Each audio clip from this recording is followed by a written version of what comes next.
শান্তি, একটু কেক বেঁচে আছে, খেয়ে নিও।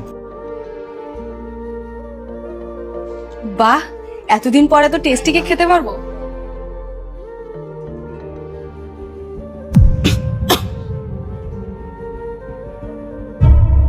এ কি, হীরের আংটি? কোথায় তোমার সারপ্রাইজ? তুমি না শুধু মিথ্যে প্রতিশ্রুতি দিতে পারো, আর কিচ্ছু পারো না তুমি। পায়েল, আমি তোমাকে কোনো মিথ্যা কথা বলছি না। আমি সত্যি তোমার জন্য রিং এনেছিলাম, তোমাকে সারপ্রাইজ দিতে চাইছিলাম। সেই জন্য আমি রিংটা কেকের মধ্যে লুকিয়ে রেখেছিলাম। আরে বন্ধ করো তোমার এই নাটক। আর কত মিথ্যে বলবে তুমি আমাকে? আরে আমি কেন তোমাকে মিথ্যা কথা বলবো? আমি সত্যি বলছি, আমি রিংটা ওই কেকের মধ্যেই লুকিয়েছিলাম। রিং ওই কেকের মধ্যে ছিল, তাই না?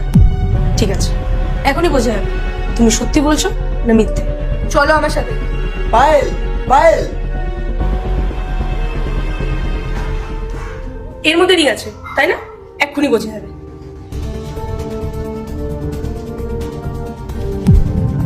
দেখো, কোথায় আছে এর মধ্যে রিং?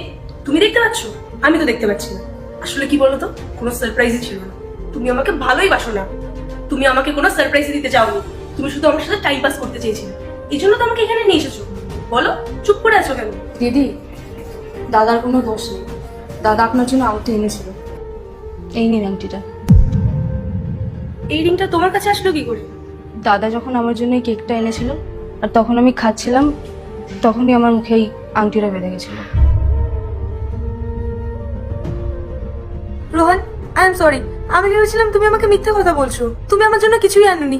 এটা এটা তো ডায়মন্ডের রিং, আর এটা দেখে না অনেক এক্সপেন্সিভও মনে হচ্ছে। I love you Rohan.